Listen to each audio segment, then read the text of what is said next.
Hey everybody, here's my new 2022 Nightster. I've had it for a couple months. I really like it. Very powerful driver modes. I like the red line red color. Although I wouldn't mind getting that tank chromed. I think that'd be kind of nice. I also like the fact that most of it is black or matte, right? It kind of has its own little theme, almost like the dark theme, like the 883 and the 48 half. I really like that. The reason I'm making this video is because I'm putting it away for at least about a month because it's gonna be really cold. And I rode it yesterday, had a really great time, and it's raining outside right now, so it's gonna be in the 20s, so there's no point. Anyway, just for fun, I wanted to show, you know, like I said, a lot of people say, oh, it's a plastic bike. It's really not. I mean, I get it. It's a lot lighter than all the other Harleys, even the other Sportsters. It's like 80 pounds lighter than a 48, which I found interesting, even though technically it's a smaller bike.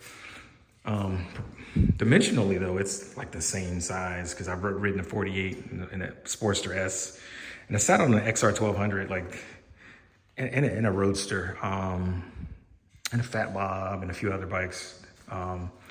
Anyway, so just for fun, I wanted to show how much this bike is not actually plastic. Some things are, obviously, like this. This doesn't bother me. You know, it's got the little bar and shield medallion on it.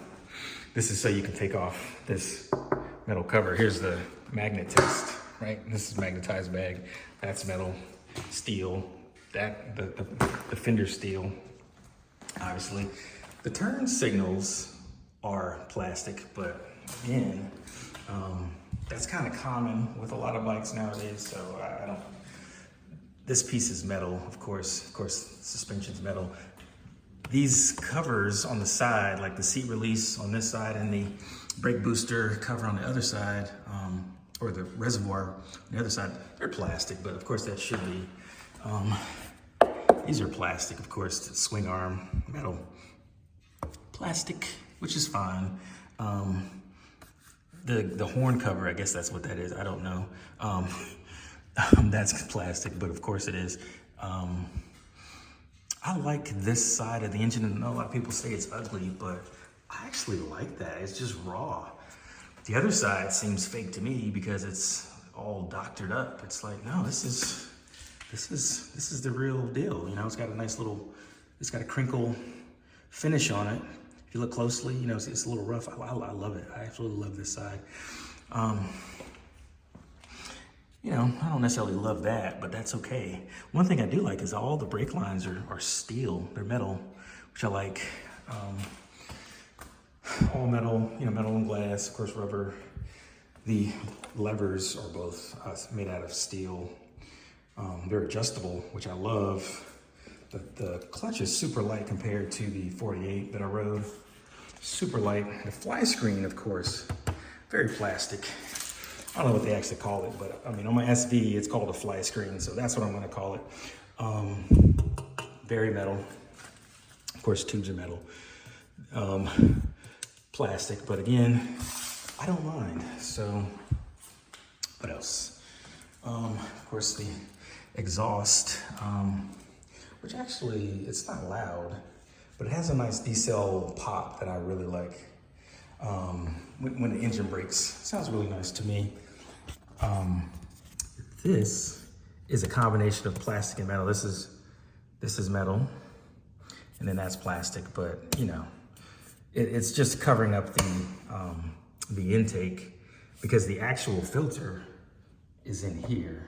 When you take this off, you know, excuse my shoddy camera work, but you know, I'm just fooling around anyway, so hopefully that's okay. But anyway, I love this bike, really, really good. Like I said, I've ridden a few Harleys. I've been riding for like 20 years. A lot of people say a beginner bike. I disagree.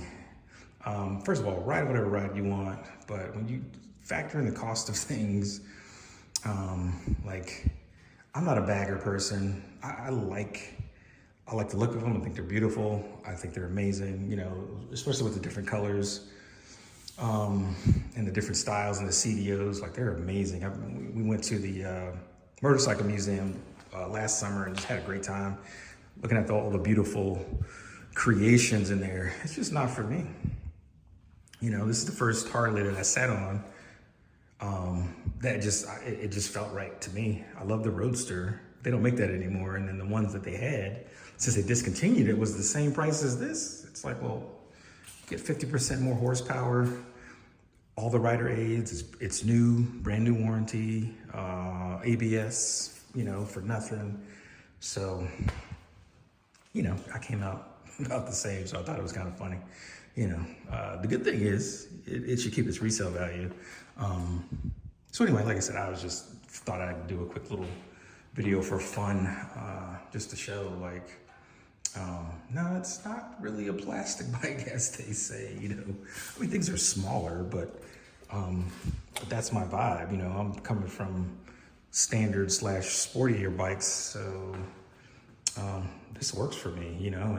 And the Sportster S was amazing, but the place I went, they wanted like $21,000, which is way over the MSRP. So just to put that in perspective, my truck costs $40,000. So why would I spend twice as much for something that, I don't know if you've ridden a Sportster S, but they're about the same size, more power, and it's got the nice infotainment system, which is nice, very nice. But, you know, it just didn't make sense to me, personally. So if the Bronx comes out, I could see trading this in. Otherwise, like I said, this checks all the boxes for me. I'm not a person who needs to carry a lot of stuff. So I bought a little bag. I may do a swing arm bag if I can get one I like and that fits the aesthetic of the bike. I like the bobber look with nothing back here. You know, I would start it up, but like I said, I'm inside, and I didn't think about it yesterday when I actually wrote it in, because I wrote it to work. You know, this is fun. Go to work, come back on it, you know, have fun on the way, have fun on the way to work, have fun on the way home. So, you know, that's my ace. Now, I may pop down to my dad's. He's like 100 miles away, maybe, but honestly, that's not what I bought this for. It's just for fun around town. You know, squirting through traffic, as it were. No squidding, of course, but definitely having some fun. You know, I transitioned from a WRX to a truck, so this is like my speed fix, so to speak. Anyway, I've wasted enough of your time. You all have a good one. Be safe out there. We'll talk to you later.